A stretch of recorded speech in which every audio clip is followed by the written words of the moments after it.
Hello everyone, मैं हूं निकिता शेखावत और ये हो गई मैं फिर से रेडी। तो जैसा कि मैंने आपको बताया था कि मैं उदयपुर आई थी और सुबह हो रहा था हल्दी का फंक्शन, शाम को हो रही थी शादी।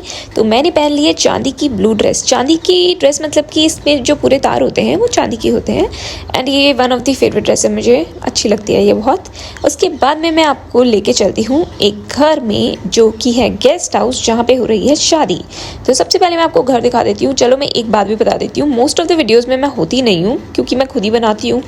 तो यहाँ पे पहुँच के मुझे सबसे पहले हल्दी उतारने का और चढ़ाने का काम करना था अपने भाई की, और ये ना एक्चुअली मेरा ही वेट हो रहा था, देखा मेरे इम्पोर्टेंस। उसके बाद में शिवानी ने किया ये रस्म, बिकॉज उसके बाद में जो है शिवानी सेकंड नंबर पे आती है। इधर हो रहा था कृषु नाराज़ क्योंकि उसको विधायक नहीं बनाया गया था। हर शादी में वही विधायक बनता है और इस बार हम थोड़े से लेट हो गए थे इसलिए वो विधायक नहीं बन पाया था। फिर थोड़ी बहुत फ़ोटोशूट्स जो है हल्दी वल्दी की रस्म करा के लोग कर ही रहे थे एंड साथ के साथ में छोल भराई की रस्म भी जस्ट उसके बाद में स्टार्ट हो गई।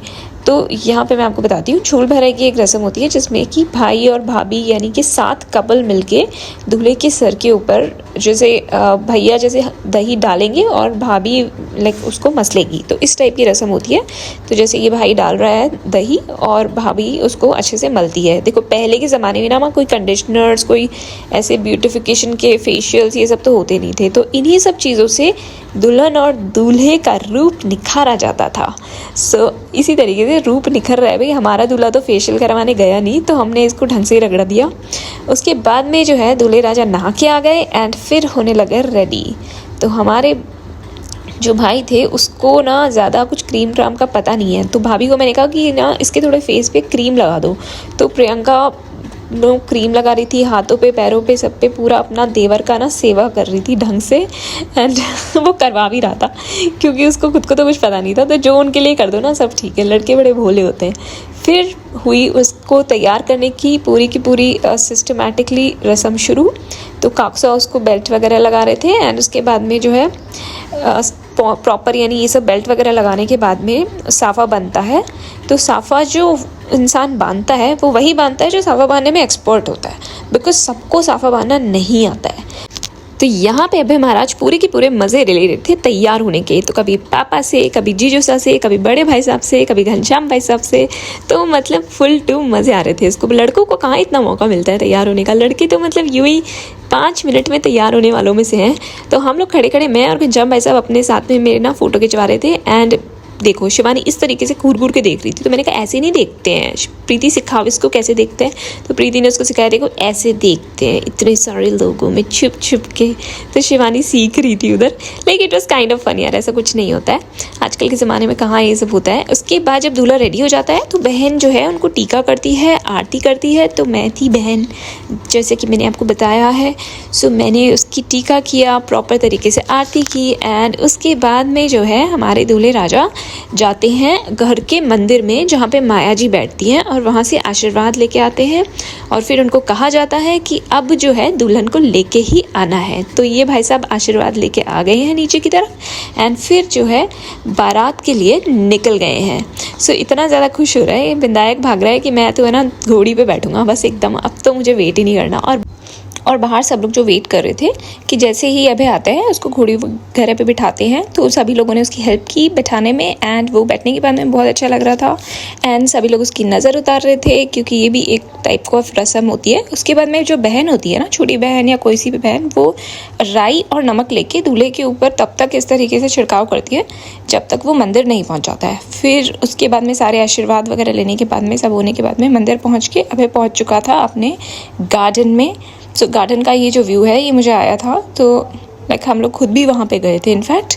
सो वहाँ चले गए थे एंड उसके बाद में जो है उसको बिठा दिया गया था स्टेज के ऊपर क्योंकि अब होने वाली थी वरमाला की रस्में, सब चीज़ें होने वाली थी। So he was waiting for the दुल्हन, बट हम लोग ज़्यादा रुक नहीं पाए थे क्योंकि हम लोगों को करनी थी टूटिया की रस्म, तो हम वापस आ गए थे। तो अगले दिन अभय दुल्हन को लेके घर पे आ गया था और हम लोगों ने किया था दुल्हन का वेलकम। तो जो वेलकम की आपको पता ही है कि रस्में होती है कि थाली रखनी होती है, उसके बाद में उसको बिना शोर करे उठाना होता है।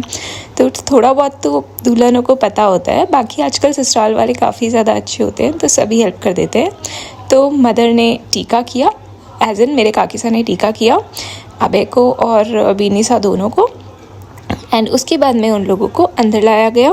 तो जब वंदल आ रहे थे तो थालियाँ पहले से सजी हुई रखी हुई थी, तो वो ऑब्वियसली हमेशा रखी हुई होती है, तो दुल्हन उनको आराम आराम से उठा रही थी। तो उनको इंस्ट्रक्शंस दिए गए थे कि शोर नहीं होना चाहिए, बिल्कुल भी टच होने की आवाज़ नहीं आनी चाहिए। तो ये रस्मों से ना एक्चुअली क्या होता है कि पता करते हैं कि दुल्हन कितनी धीमी है, यानी कितने आराम से मामले को संभाल सकती है, इस टाइप की चीज़ें। तो ये पहले से चली आ रही है, तो अभी भी करते ही हैं सभी लोग। तो प्रियंका हेल्प कर रही थी इधर कि कैसे मतलब शोर नहीं हो। वैसे उसके अंदर सिर्फ बताशा रखा था। आजकल कुछ लोग और भी चीज़ें करते हैं, जैसे कि बहुत सारे फ्लावर्स रख देते हैं, जिससे फिर क्या होता है कि आवाज़ आती नहीं है। तो ये सब थालियाँ उठाने के बाद में जो मदर इन लॉ होती है, यानी सास होती है, उनको ये सारी थालियाँ दी जाती है और वो सामने से फिर शगुन देती है। जैसे फिर मेरी मैरिज में भी मुझे शगुन मिला था, सभी की मैरिज में इस तरीके से शगुन मिलते हैं। तो काकी साहब बैठे थे और उन्होंने आशीर्वाद दिया और उसके बाद में उन्होंने शगुन का लिफाफा दिया। एंड फिर यहाँ से फिर हम डायरेक्टली इनको लेके गए थे माया जी के रूम में। माया जी मतलब भगवान के रूम में। तो वहाँ पे ले जाके आशीर्वाद भी दिलाते हैं और थोड़े बहुत गेम्स भी खिलवाते हैं। सो यहाँ पे हम पहुँच गए थे माया जी के रूम में। एंड उसके बाद में आराम, मतलब ये थोड़ा सा ऊपर जाके था, सो दैट ना थोड़ा डिस्टर्बेंस कम हो।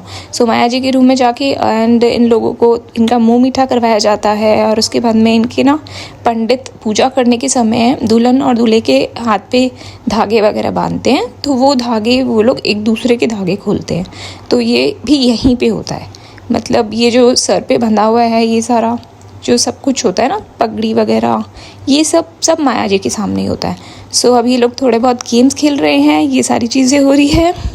एंड उस सब के बाद में, सब कुछ होने के बाद में हम लोग लेके गए थे इन दोनों को नीचे की तरफ, जहाँ पे सब लोग बैठे थे। तो सभी लोगों को धूप दी दुल्हन और दूल्हे ने, और उन लोगों ने आशीर्वाद में पैसे दिए। अब यहाँ से हम लोग वापस निकल गए थे, क्योंकि वेडिंग का फंक्शन कंप्लीट हो गया था। हम लोग को सबको जयपुर भी निकलना था और मुझे वापस वडोदरा निकलना था। सो मैंने किया प्रॉपरली ब्रेकफास्ट और चेंज करने के बाद में हम लोग निकलने वाले थे अपने डेस्टिनेशंस पे। तो मैं मम्मा पापा के साथ में सीधी वापस निकल गई थी अहमदाबाद की तरफ। अहमदाबाद से फिर I would be going on towards Vadodara.